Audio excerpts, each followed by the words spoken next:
microphone.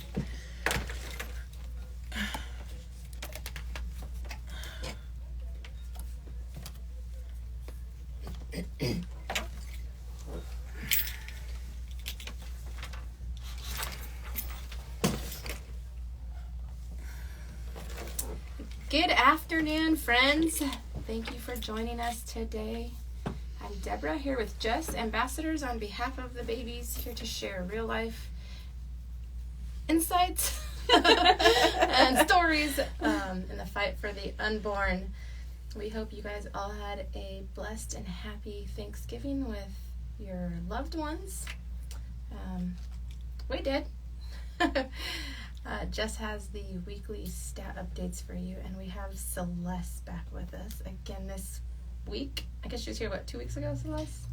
Two weeks ago, she had her fan base reach out to us and say, we want to finish hearing that conversation. So yeah, we had a fascinating conversation with her a few weeks ago, so we're going to continue that on today after Jess brings you stats. Well, thank you for listening today, everyone. From November 22nd through November 30th of 2022, First Choice has helped to provide 74 free pregnancy tests and 66 free ultrasounds to our clients. If you're tuning in for the first time, you've never heard of First Choice before, First Choice is a Christian, life-affirming, nonprofit pregnancy center nestled right here in the center of Sin City, Las Vegas, Nevada. And we're a beacon of light that serves the women in our community.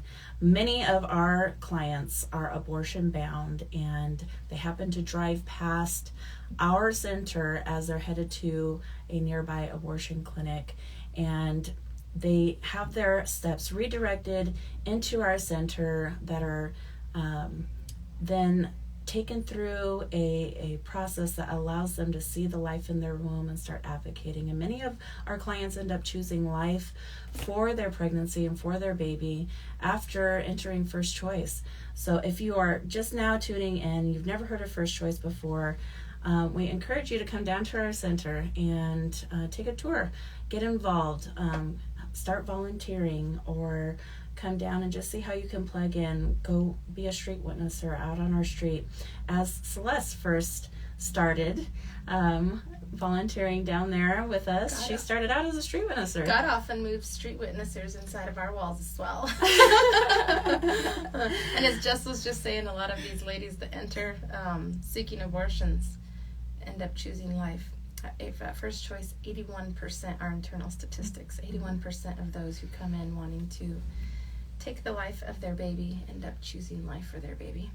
So if you want to join this conversation, we encourage you to call 702-650-5588. We have only had one person actually call into our radio program. So if you are listening live today, we encourage you to be the next one. We encourage you to call in and join this conversation, especially with Celeste, because she has an abundance of information and her conversation is just so intriguing. Today she's going to tie in for us what's happening in China and how it's affecting America and how we're kind of mirroring what they're doing. She's going to tie it all in and how we're being affected by that. So, thank you and welcome back, Celeste. Thank you for having me again. I'm so humbled.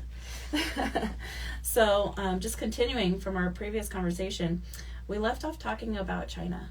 And where did you want to pick up from where we left off? So how I wanted to kind of continue the conversation is just how we are, it's kind of a mindset that of the one-child policy had on the Chinese people.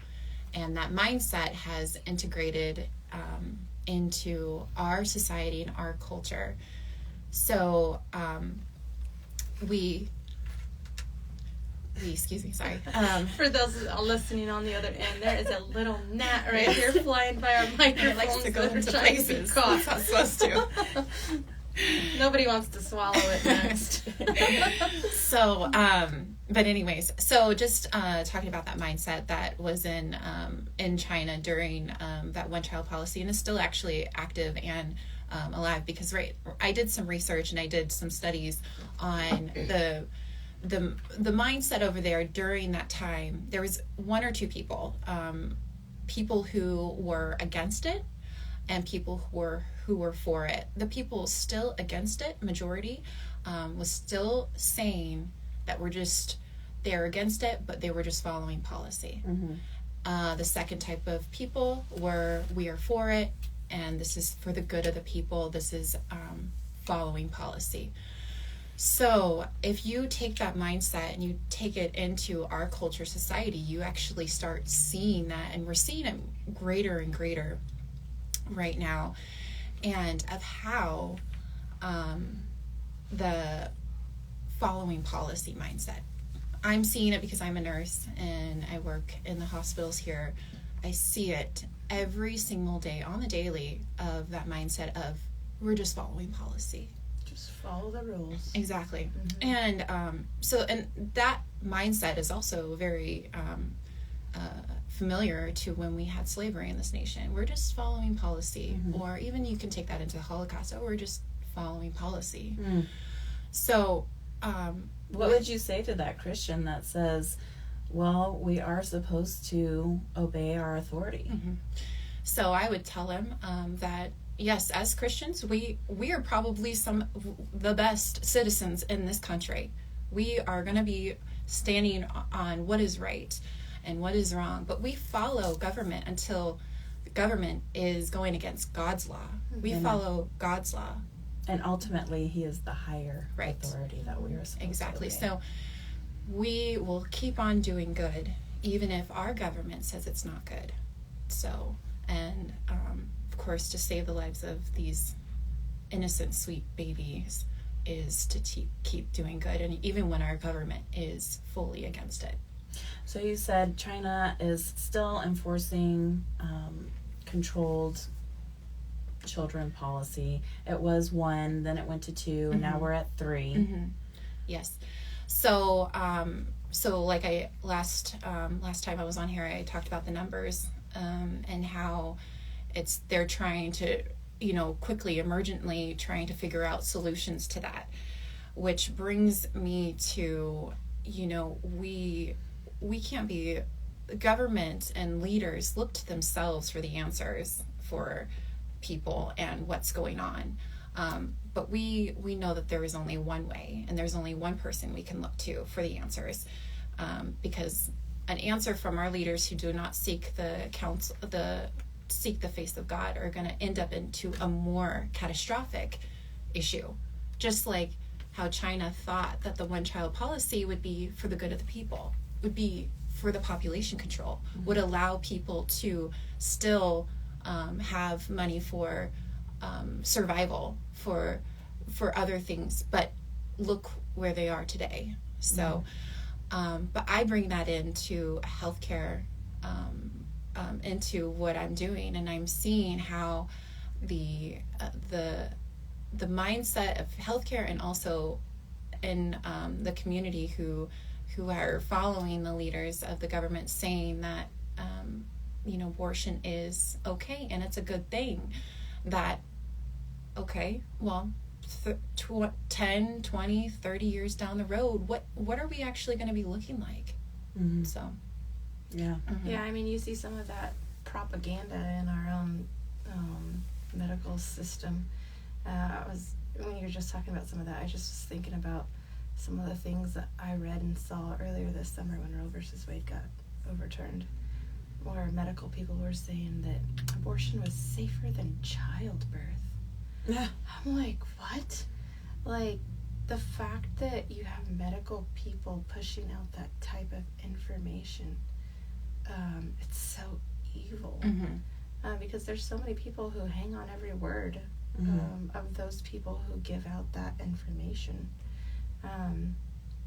Childbirth and the mortality rate of childbirth in America is definitely higher than other countries, but in places over like Britain and that, where they don't do all the intervention stuff that we do, they have a lot lower mortality rate amongst maternal demise. So you see even how the medical community here has tried mainstreaming that and taking that fear from people of, hey, it's safer to have an abortion than it is to actually give birth to your child. Right. And it was like the conversation we were having earlier this week where we were talking about vaccinations and how everything, all the new information coming out about vaccination injuries and the doctors that you're talking to, and how people have lost respect for their medical physicians because they were told one thing, and then we come find out the truth of it is that they were injuring people and killing people. And it's the same thing with abortion. Like, once the truth is finally spread and the awareness is finally spread about abortion and what it does to people, those medical physicians, we're going to lose even more respect, because they're coming from a place of authority, and they're giving us that advice from an authority position. And so we take what they say and think that it's true, when necessarily it's not always true. Yeah, I was having the conversation she's talking about. I had my son in for a sports physical the other day, and my peds office is making everybody wear masks again, and I'm like, really? Are we really playing this game here? And so we got into the COVID thing conversation. He's just talking about how it became such a political thing and how detrimental it has been to the medical profession. And I said, yeah, it definitely makes people who don't just buy hook, line, and sinker whatever a medical person says much more doubtful in what's going on, because everybody's just following orders. And I just told him, I said, even with all the studies that have come out showing the myocarditis in these young kids that are getting vaccinated, we still have this stuff being pushed. Even when I'm at Walmart, get your kids vaccinated. I'm like, but there's a whole underlying evil, even with those, Jess and I were talking about it last night because my son saw that, what was the name of that company? Balenciaga. My son saw one of those photos of the little kid with all the bondage stuff. There's just an underlying evil that now is out there and present, and nobody is has challenging any qualms about it. Like, they are fully embracing it. And so I think as you even see some of that stuff with the pornography stuff, and you see this COVID stuff, people know it's directly taking and affecting the lives of the most innocent of our society. And so it's gone beyond abortion, which kind of, I see we have here to talk about California, with the infanticide. You just see it taken to new levels. Right. It was in the womb, and it's now beyond the womb that you can kill a baby. And now it's just, it's progressively moving, and the medical community, for the most part, is just following orders. It's the lack of people independently thinking and speaking out and taking action that is causing people harm and death. I think of even what happened in China, the news that came out in China this week, where, did you see this? Where there was, unfortunately, very tragic incident that happened because nobody spoke out and took action and are independently thinking, and because their government has control over everything, where they locked down entire buildings and quarantine an entire building. They chained the doors up. There is no way out, and unfortunately there was a fire that has started in one of these buildings, and 10 people died as a result of nobody being able to get to them. They were barricaded in. They had no way out, and as a result 10 people died. Because that happened, now people are starting to uprise in China, in this country that has full control over their people, and there's actually an uprising starting to happen. So when there's these terrible things that happen, like abortion in America, it plants seeds for people to uprise and speak on truth and gather together collectively and say, no, this is wrong. Yeah. That's what we need more of. God Absolutely. gives more people boldness and courage to do the right thing. And Exactly. Amen. So, and I know you have a bunch of notes over there. Was there something else that you wanted to talk about? I was just going to touch quickly on how just kind of that mindset of just following policy, and Absolutely. and how that's come into the hospitals. There was a situation that took place in one of the hospitals that I worked at, and it was, and I'm not sure with your listeners if they're familiar with what is called methotrexate. It's an injection. It's used for ectopic pregnancies. Now, typically, this medication it's an IM injection, which is an intramuscular injection. It's given by the OB or one of the physicians, if that's the ED or the OB, excuse me. And so there was this one day when there was this order, and it was a newer nurse, and she had received the order from the physician, and it was in the moment where I was, in the ER. We're so busy. We have so many patients where so many needs are trying to be met. And so she quickly she held up a syringe to me and said, hey, are you familiar how to administer this medication? And I look at it, and I'd never seen the actual medication before. I just knew what it was. And it was a bright yellow, just really neon yellow medication in the syringe. And I just looked at her and I said, no, I'm so sorry. I don't know exactly what it is. And so come to find out, it was methotrexate. So they actually had the pharmacist come down and show the nurse how to administer it. Now, the reason why I'm saying this is we've jumped from, this is a medication. Now, I have done lots of research on ectopic pregnancies because a lot of the abortion community says it's the life of the mother. And yes, this is a very life-threatening situation. But in today's society and our technology that we have studies, we have research, we have so many other options than deliberately killing an innocent life. There is no reason for an innocent life to be shed, for blood to be shed at all. Never. Especially in today's society. So this is a controversial topic. Yes, it is. And so that's why I'm always adamant about gaining more knowledge and more knowledge, because this is one of those arguments that they will bring. It's 1% to 2%. So with that, the knowing that there are so many other options versus ending the life of this baby. So the pharmacist, going back to the story, the pharmacist showed the nurse exactly how to administer it, because, well, nurses don't administer this medication. It's always the physician. Always. Every single hospital that I've been to, I will have to say that. Maybe not across the nation, but in the state of Nevada, it's always been the physician. But now we've crossed the line, and now it's the nurse who has the medication in her hand, and now she went in and gave that medication, and to her ignorance, she has no idea the magnitude of what just happened. And to ending the life, you were responsible of ending that human life. You were in it. You were a part of it. You were given the order, and you were just following policy. So that's how it's really integrated into our healthcare, just in the smallest little setting. And from there, I really believe that God was showing me of how this is going to manifest more and more and at a greater scale.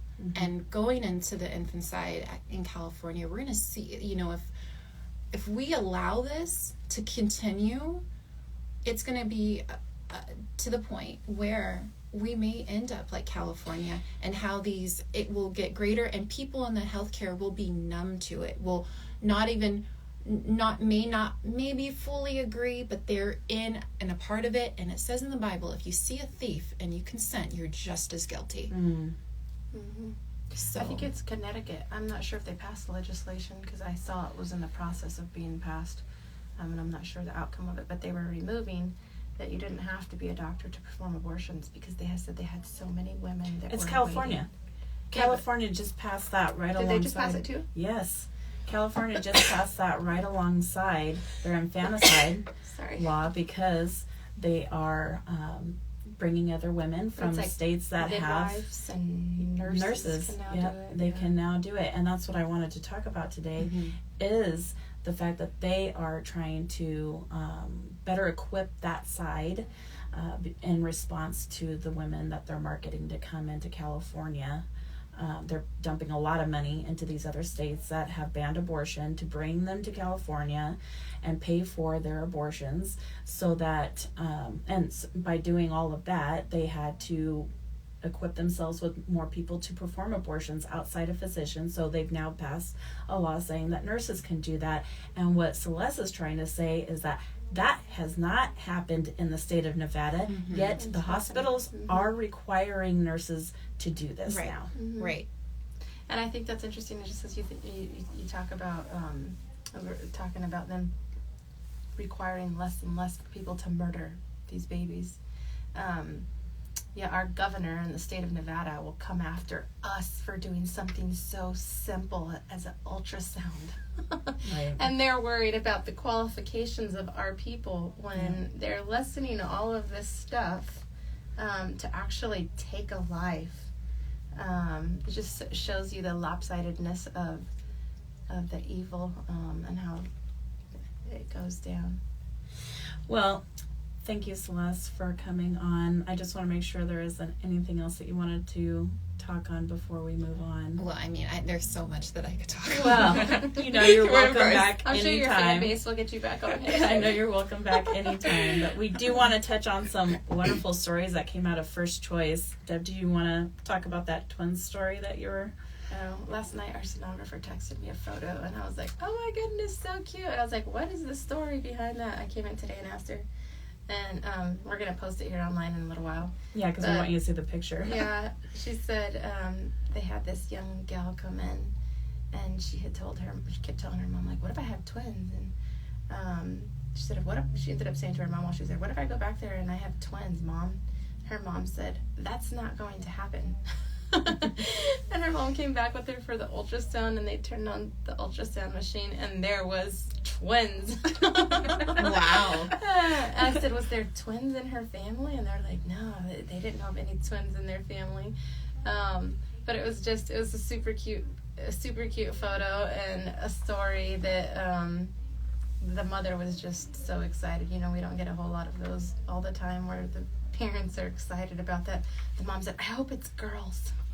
So she was already kind of looking down the road of what she was hoping for. Do you remember about how far along that the twins were? I think they were around 10 weeks, between 8 to 10 weeks, because you could see both of them pretty well in the photo, and their little yolk sac balloon up there hanging out. So they were about 10 weeks. That's pretty early on in the pregnancy, but we also get women that come in really late in their pregnancy, like this next story. Well, I had 3 photos yesterday. Well, one photo showed us me today. Another one was a adorable little baby at 13 weeks. That was a 3D photo. Mm-hmm. And I was like, what's the story behind that one? Because they sent me these cute pictures, but I'm like, I want the story behind the picture. Is that the gummy bear looking one? No, that was a new one today. Mm-hmm. That's the 4th one. This one had come in a few weeks ago for an abortion and ended up coming back again for the second one. And had decided to keep this baby. But it was a super cute image of a 13-week-old. And then this morning she sent me another picture, and the baby was almost 28 weeks. And the mom saw it and she said, I don't care, like what she'd seen, she was still going to have that abortion. And so they asked her to come back, and they rescheduled her, and she came back with the father of the baby, who she's not with at this time. And he saw the baby on the screen and told her, just have it and let me have it. So she ended up didn't he say, like, give me the baby? Give me the baby. He said, give me the baby. So she, I don't know if she'll give him the baby, but she left there deciding that she was going to keep the baby and get into OB care. And that's what we need more of. Yeah. We need Those more guys men. that are willing to step up and say, choose life. I'll take that baby. You don't want the baby? Right. I'll intervene. Yeah. We need more of that. Those We are the need fathers that we need. those real men, those real fathers. Yeah. As you guys think of First Choice, I was preparing some of our staff yesterday that our busy season is upon us. You know, we have Thanksgiving, Christmas, New Year's, Valentine's Day, and the Super Bowl right up in several months tagged next to each other. And that starts a very busy season for First Choice, with a lot of babies as a result of everybody's get-togethers. As we saw at the beginning of this year. Yeah, so that's we're out of time, ladies. Keep us in your prayers. Thank you for joining us today. God bless you, and have a great weekend. God bless. That was so fast. Oh, snap.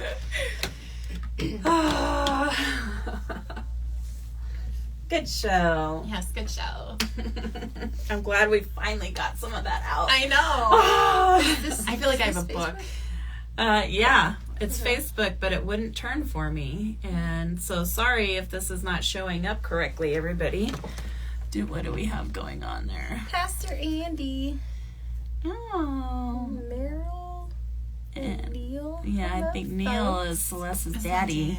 You have such an awesome daughter. Yeah. And then over here we have pro-life cartoons and stupid pro-choice comments that joined us. Thank you for joining, everybody. You have anything you want to close out? Well, I guess I would just say that, you know, we always hear politics, these you know, talking heads, political figures, politicians always saying, oh, we're going to just do everything for the good of the people.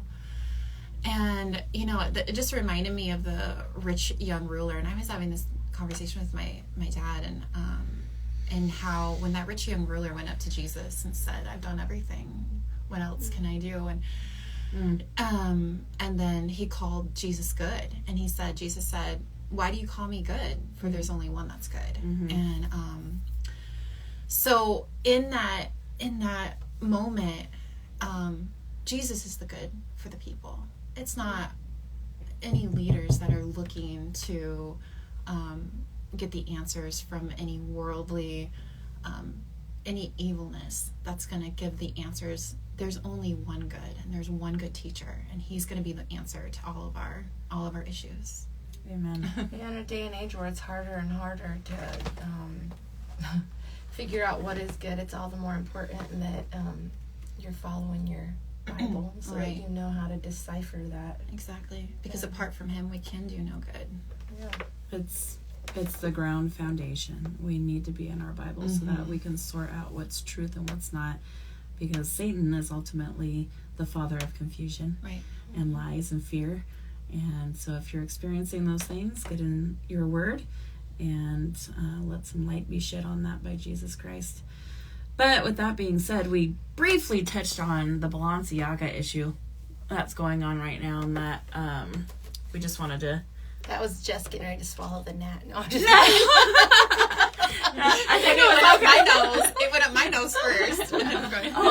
You guys could see it on here, but the radio couldn't. She was over here trying to catch it, and it just kept evading her, and Celeste was getting distracted. I was like, sorry, I just accepted defeat and let the gnat go where it wanted to go. No, but that was a hair in my mouth. That was not the bug. I did not swallow Celeste's nose gnat. but the Balenciaga thing, Deb had actually found a post by Seth Gruber last night, and she was reading up on it, basically breaking down what the Balenciaga name is. And when you break it down, it actually means Baal is king. Wow. And oh my gosh. I thought it was king. But anyhow, if you don't know, Baal was a false god, right? That ate children. They sacrificed children, and that's still going on today. We know abortion is child sacrifice, baby sacrifice. They just found a new way to do it. Yeah, if you, it says this is a run-on sentence in Latin. Let's simply separate the sentence. And that's exactly Baal and C. Aga translates into that. We're like, wow. I was like, wow. It's in our faces. You can't even, that's what I said. That's what I posted. I said, there's no longer any attempt to hide their wicked agenda. They loudly and proudly promote evil against the most innocent of humanity, our babies and our children. Yeah. My son was sitting here looking at it last night. You know, it's a totally different world. Like when you're putting this out. So he started doing a little bit of investigating online of the story once he heard me talking about it. And was like, Mom, there's this other photo that has the Supreme Court decision with that. And I said, yeah, that was very well thought out what they did. They wanted to make sure they got all of that stuff in there. They didn't necessarily expect some of the backlash. And the only reason I think they got some backlash is from Tucker Carlson putting it out there on his show. Yeah. That they kind of backed down a little bit, but the fact that people don't have any second reservations about organizing photo shoots with children like that really shows you where our society is. And they're very demonic photos. Yeah. Like if you've looked at these photos, there's sexual bondage things in there, there's devils in there, there's, you know, just all kinds of demonic props that are put into the photos with these children that are dressed in all black. Right. You know, like it's very in tune with the demonic side. I was speaking to somebody yesterday even about California, and I said back when Roe versus Wade, around the time, it might have been right before it got overturned, Live Action was doing some of those random interviews with people. I think it was in Washington, D.C., where all these women were out protesting it. And they went up to this group of ladies and asked them about it. And at what point you would say it's no longer acceptable. And I was shocked because a couple of the women were probably mid-50s, maybe even 60s. One of the ladies was grade. And the lady says, a year? And they were like, well, if she can't handle it as a single mom, a year, like they'd be fine with that. And they went up to 2 years. Oh my gosh. And I thought, wow, if these ladies are willing to say this on camera, like, where else would you go? Like, I was so floored. And that really, seeing that was probably something that really, like, to my mind was like, whoa, like, we're headed for something really crazy. And then California was right on the heels of that, where they actually went ahead and said, okay, we're going to let you up to 28 days. But the vast majority of people don't even know about California. Every time I've said something to somebody about it lately, they're like so shocked. And it's like, This this has been in the works for a evil while, too. continues to advance. And it's a lack of God's people, particularly pastors, addressing this from their pulpits, that it continues to just fly under people's radar, and it's accepted. Well, California is setting the bar with all kinds of stuff because it's not only making radical decisions and passing laws and bills on abortion, but it's also coming after your children that are alive. Have you seen this stuff that they're passing as far as if you don't allow your children to have have the transgender surgeries, that they'll come in and just take your children from you? Canada. I knew that Canada was doing something like that. Are you kidding That's me? They're trying to take your kids just from you because you won't let them transition surgically. You know, it reminds me... That is mutilation. Right, absolutely. That's mutilation. And it reminds me of when Jesus went with the disciples, and they were all the children. Disciples were like, no, just keep your children. Don't allow them to... But Jesus said, no, let your children come. Yeah. Let me have your children. Yes. Bring your children to me. Yes. We see in this day and age, it's so satanic Yeah. that Satan is like, no, bring your children to me, and everything will be fine. Give your children to me, and you'll have the good life. You'll live the, with the nice life, the money, the materialistic stuff. Yeah. So, Yeah. I saw a video. What are you making fun of me? No, she's still mad. It's not the gnat. Now it's just a bunch of lint. I don't know what's going on. It's your new sweater, Deb.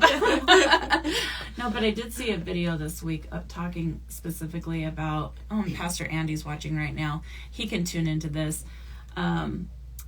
If you take your children to church as you're growing or raising them up and they're growing up, that they will live a happier life. Like, there's statistically information now that tracks that. Like, don't have as many suicidal thoughts. They don't, like they just live a better life. You know what's so interesting that you say that, children and suicide?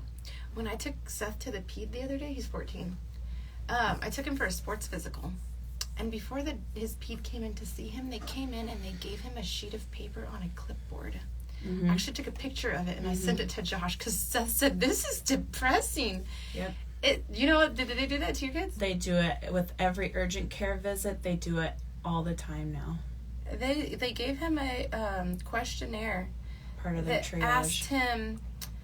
It had 11 questions on it. Feeling down, depressed, irritable, or hopeless. Little interest and pleasure of doing things. Trouble sleeping, staying asleep. Poor appetite. Feeling tired, low energy. Feeling bad about yourself or feeling that you're a failure or that you have let yourself or your family down.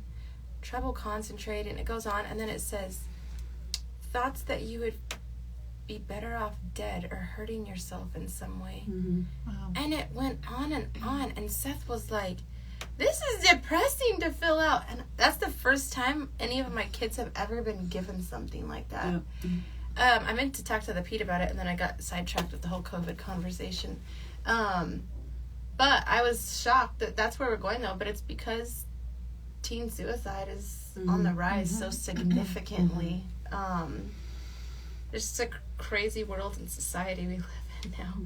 Like, things are progressing on so many levels so rapidly. Like, you can't even, like, plug holes anymore. It's just exploded. Yeah. But, Well, thank everybody for watching Thank and you, tuning in everybody. to Fight for Life. Join next week as we continue on this conversation. yeah, and if you guys would help us continue to push out social media, we have a lot of stuff in the works right now. Exciting stuff. That we really need God's people to get behind us and helping us pull off, because what we do at First Choice is only done as a result of God's people stepping up and joining us Amen. on the front line to make this happen. So, before we sign off, I just want to check in on your challenge. How are you doing on your 15 minutes a day, 5 minutes a day, however much you allocate toward First Choice? How are you doing? How are you using that 15 minutes or 5 minutes? Are you joining us in prayer? Are you lifting us up to God in the throne room, in his throne room? Are you helping us make calls? Have you come down to First Choice and take a tour? We are always available. There's always somebody available to help give a tour. So if you're curious, just come down. Maybe you've been down for a tour before. Like one of the ladies yesterday, she said, I was here years ago. This place looks so different. Yeah, if it's been a long time since you've been down there, come down. Come There's back and been revisit us. many, many changes, and there's more to come. I just said a few of the things to some of our girls in stenography today, and they were like, what? How are we the last to know this? I'm like, you're not. You're probably the first. So keep us in prayers. We have a huge vision, and we have a lot of stuff we want to do. Amen. But we need God's people behind us to help us. We make it do. happen. We need more people down there helping us volunteer. We just need more people. Yeah. We need God's people. So we have a lot of exciting things we'll be sharing with you guys next year, as we finish putting some of the fine-tuning and details together.